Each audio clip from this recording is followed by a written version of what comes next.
Kabar baik, Ibu. Alhamdulillah. Sebelum Ibu memulai pembelajaran pada siang hari ini, ada lebih baiknya kita berdoa dulu ya. Kepada ketua kelas, silakan untuk memimpin doa untuk pembelajaran pada siang hari ini. Elsa? Baiklah, sebelum memulai pembelajaran hari ini, ada baiknya kita berdoa terlebih dahulu. Berdoa dimulai. Berdoa selesai. Baiklah. Di sini Ibu absen dulu ya. Siapa yang tidak hadir? Reha, Ibu Isda. Sakit ya? Iya, Ibu. Dengan sekarang ini lagi musim sakit gitu kan. Kalian harus jaga kesehatan ya. Ya, Ibu. Oke. Sebelum itu memulai pembelajaran, dalam minggu terakhir yang kemarin kita masuk itu, Ibu memperhatikan kalian kayak sering mengantuk gitu kan, tidak kayak semangat dalam pembelajaran kan? Iya. Kan kenapa jendelanya tidak bisa dibuka? Karena kalian pakai AC ini ya, makanya tidak mau dibuka. Jadi uap dari udara itu tidak masuk kan? Iya, Ibu. Makanya kalian mengantuk, sulit mencerna, konsentrasi gitu kan? Oke. Ibu mau bertanya nih, mengapa kalian lebih mudah mengantuk dan sulit berkonsentrasi di ruangan tengah? Kenapa? Kenapa? Ayo. Apa Bu tadi? Kenapa kalian lebih suka mengantuk dan sulit berkonsentrasi di ruangan tengah itu? Karena udaranya tadi Bu. Oh, oke, bagus Elsa. Beri tepuk tangannya. Sebelum memulai pembelajaran, Ibu akan membacakan tujuan pembelajaran pada siang hari ini. Yang pertama, peserta didik dapat mengidentifikasi organ-organ pernapasan melalui gambar. Ini gambar yang telah Ibu siapkan untuk nanti Ibu jelaskan. Nah, yang kedua, peserta didik dapat menjelaskan proses pernapasan secara sederhana. Yang ketiga, peserta didik dapat mendeskripsikan fungsi masing-masing organ dalam proses pernapasan. Nah, Ibu akan bertanya, kalian tahu tidak apa pengertian dari sistem pernapasan? Kalian tahu? Tidak ya? Tidak, Ibu. Oke, Ibu jelaskan ya. Jadi, sistem pernapasan adalah sistem organ yang digunakan untuk masuknya oksigen dari udara serta mengeluarkan karbon dioksida dan uap air dalam proses pernapasan. Jadi, oksigen itu merupakan zat kebutuhan utama. Nih ya, pengertian nih. Jadi, dalam artian singkat, sistem pernapasan adalah masuknya udara dari rongga hidung dan mengeluarkan karbon dioksida dari paru-paru. Oke. Yang pertama ada di sistem pernapasan itu, yang pertama ada nih, pakai media ya. Yang pertama nih, kalian tahu tidak ini apa? Tidak tahu ya? Jadi ini kan yang pertama, udara itu masuk melalui hidung. Nih, jadi gambar yang pertama ini adalah hidung, yang dimana rongga hidung itu merupakan ada selaput lendir atau bulu-bulu tipis yang terdapat di dalam rongga hidung, yang berfungsi sebagai menangkap benda-benda asing yang masuk lewat saluran pernapasan. Di dalamnya terdapat beberapa struktur penyusun seperti kelenjar minyak, kelenjar ringan, rambut pendek tadi yang telah dijelaskan. Terus di sini nih tempat terjadinya pemasukan oksigen.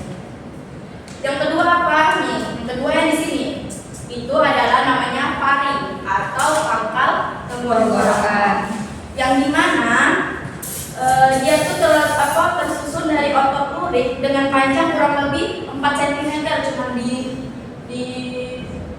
sini kita telah. Nah, terus letak ini merupakan persimpangan antara saluran pencernaan dengan saluran pernapasan. Jadi itu sama kan kayak tenggorokan, ya kan? Kalau bedanya tenggorokan dan tengkorongan itu apa? Kerongkongan, salah dikit. Ada kalian? Kerongkongan untuk nafas. Nah, terus? Kalau tenggorokan untuk nafas. Oke, benar. Jadi kalau kerongkongan itu untuknya saluran pencernaan, tapi kalau tenggorokan itu untuk saluran pernapasan. Jadi jangan salah-salah ya kalau misalnya ditanya kerongkongan itu sistem pernapasan atau sistem pencernaan. Nanti kalian jawab itu pula untuk sistem pernapasan. Jadi salah ya. Ya Ibu. Nah, yang ketiga ini nih, yang gambar biru-biru ini atau namanya pangkal tenggorokan atau Lari. yang dimana dia tuh sering disebut dengan katup. Tahu kan katup? Tempat penutupan. Kalau kita makan kan ditutup tuh jadinya. Kalau kita bernapas baru dia terbuka. Dia tuh berfungsi untuk mengatur jalannya makanan dan udara pernapasan sesuai dengan saluran masing-masing. Oke? Paham kan? Nah, yang ketiga nih, ada 1, 2, 3 ini nih, batang tenggorokan atau trachea. Oke, trachea ini berupa pipa yang panjang 10 cm, di mana terletak sebagian di leher dan sebagian di rongga tenggorokan atau torak gitu kan. Nah, dinding tenggorokan ini tipis dan kaku. Dia tuh dikelilingi oleh cincin tulang rawan. Jadi kan di sini tenggorokan, tahu kan? Terasa ada kalau kita pegang, terasa kan? Iya Bu. Ada Nah, 4 gitu ya. bagus. Di sini ada cabang nih, nampak kan cabangnya? Makanya ibu pakai pisah-pisahin kayak balon gini. Ini cabang tenggorokan atau bronchus dan bronchiolus. Yang dimana batang tenggorokan merupakan saluran penghubung antara rongga hidung, rongga mulut dan paru-paru. Cabang tenggorokan atau trachea bercabang menjadi 2 bagian, yaitu bronkus sebelah kanan dan bronkus sebelah kiri. Nih ada 2 kan, jadi bronkus sebelah kanan dan bronkus sebelah kiri. Oke. Selanjutnya ada alveolus. Alveolus itu apa, Ibu Mina? Bola-bola kecil ini disebut alveolus. Paham kan? Nah, dia tuh kayak pembuluh darah kecil gitu, nah, mungil-mungil kan, nampak kan? Nah, coba kalian sebutkan dari pertama sampai yang terakhir ini apa? Yang pertama apa? Hidung. Hidung. Yang kedua? Ke tenggorokan. SMA sampai. Ini SMP. SMA. Yang kedua apa? Tenggorokan. Atau apa? Laring. Yang ketiga ada? Laring. Apa itu? Pangkal tenggorokan. Oke, yang keempat apa? Yang ini tadi Batang tenggorokan disebut trachea, betul. Yang ini cabang 2 ini tadi. bronkus dan bronchiolus. Oke, yang ini yang bola-bola kecil tadi. Yang bola-bola kecil apa tadi? Alveolus. Oke, yang terakhir apa? Paru-paru. Oke, benar. Tepuk tangan untuk Elsa. Nah,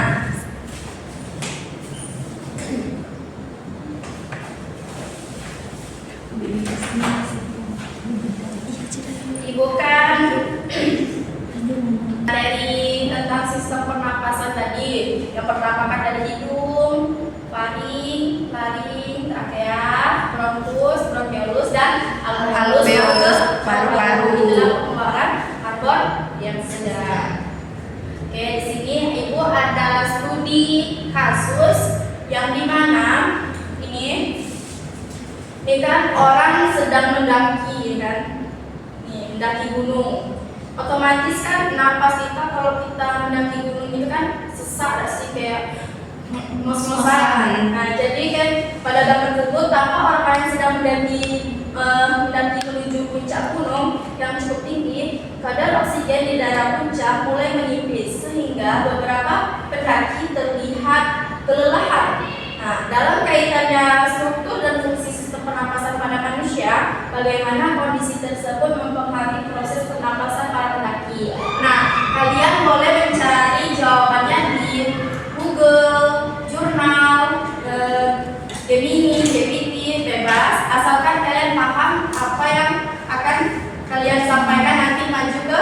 depan. Ibu bagi dua kelompok. Kopil dan Reza dijadikan satu. Udah masuk ke kelompok satu ya. Ini Reza sama Kopil. Gak apa-apa ya. Nah, ini boleh ya, bebas kalian boleh cari di Google, bebas mana. Nanti salah satu kelompok kalian maju ke depan untuk menjelaskan apa yang kalian dapatkan di jurnal, bebas lah gimana ya. Oke, ini ada studi kasus.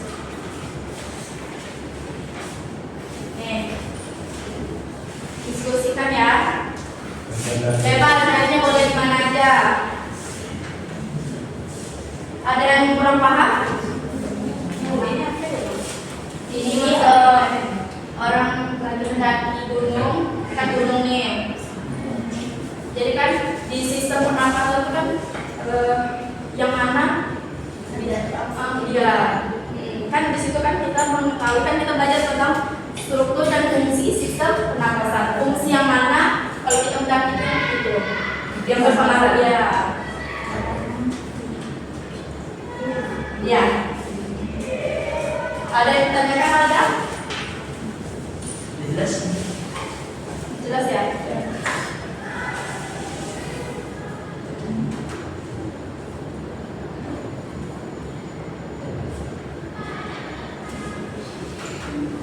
Ibu kasih waktu 5 menit ya. Kalian harus berpikir. Oke, Ibu.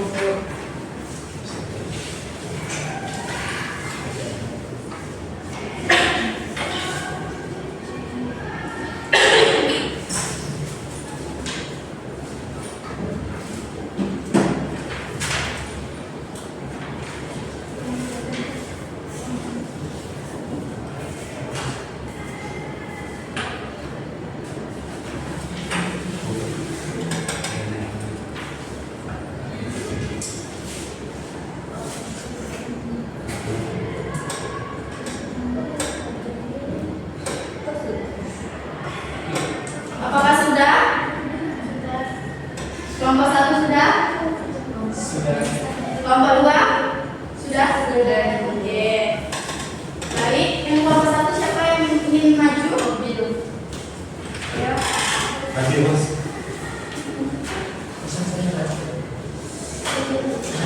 Siapa yang ingin maju?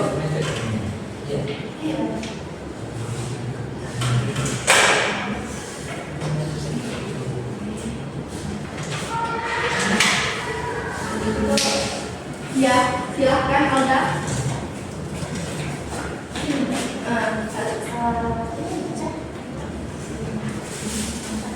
Baiklah, jawabannya kadar oksigen yang menipis di daerah pegunungan menyebabkan tubuh kekurangan pasokan oksigen. Akibatnya, para pendaki akan bernafas lebih cepat dan lebih dalam untuk meningkatkan pengambilan oksigen. Agar organ sistem pernapasan, terutama paru-paru dan alveolus, bekerja lebih keras agar kebutuhan oksigen tubuh tetap terpenuhi. Jika pasokan oksigen masih kurang, pendaki dapat merasa lelah, pusing dan sakit. Oke, terima kasih kelompok 1, beri tepuk tangannya dulu. Oke, selanjutnya kelompok 2. Baik, terima kasih.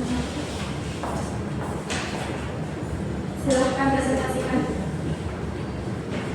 Baik, kadar oksigen yang menipis di daerah pegunungan menyebabkan tubuh kekurangan pasokan oksigen. Akibatnya para pendaki akan bernapas lebih cepat dan lebih dalam untuk meningkatkan pengambilan oksigen. Organ-organ sistem pernapasan, terutama paru-paru dan alveolus, bekerja lebih keras agar kebutuhan oksigen tubuh tetap terpenuhi. Oke, terima kasih Nurul.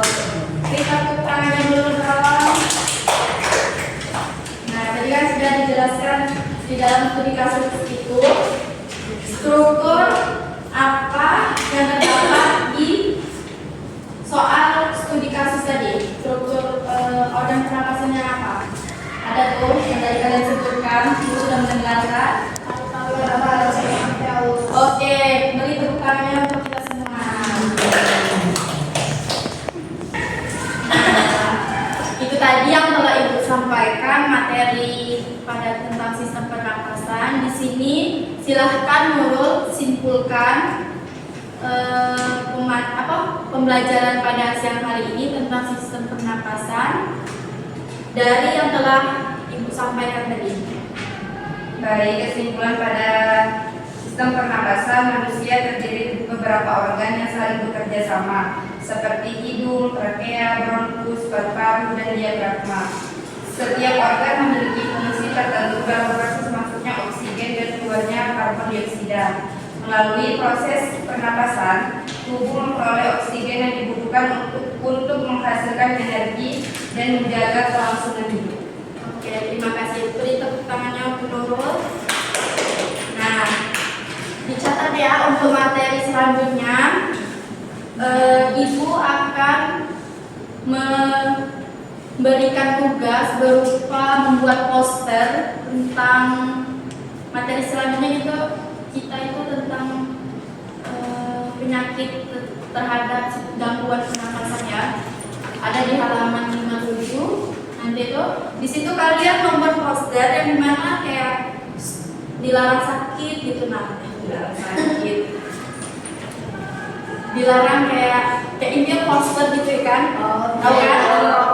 Nah ya kan itu kan bikin sakit dan sih di paru-paru. Nah jadi kalian akan membuat poster di mana minggu depan kalian presentasi ke depan ya. Nah oke. Itu kalau aku ya Bu. Sendiri-sendiri. Siapa yang bagus akan Ibu kasih hadiah. Oke? Ya. Oke, di sini cukup sekian pada pembelajaran pada siang hari ini. Untuk ketua kelas silakan membaca doa dulu sebelum menutup pembelajaran pada siang hari ini. Baiklah, sebagai penutup dari pembelajaran hari ini ada baiknya kita berdoa. Berdoa dimulai. Doa selesai. Alhamdulillah pelajaran pada siang hari ini telah selesai. Ibu akhiri. Wassalamualaikum warahmatullahi wabarakatuh. Waalaikumsalam warahmatullahi wabarakatuh. Ibu izin pamit keluar dulu ya. Ya Ibu.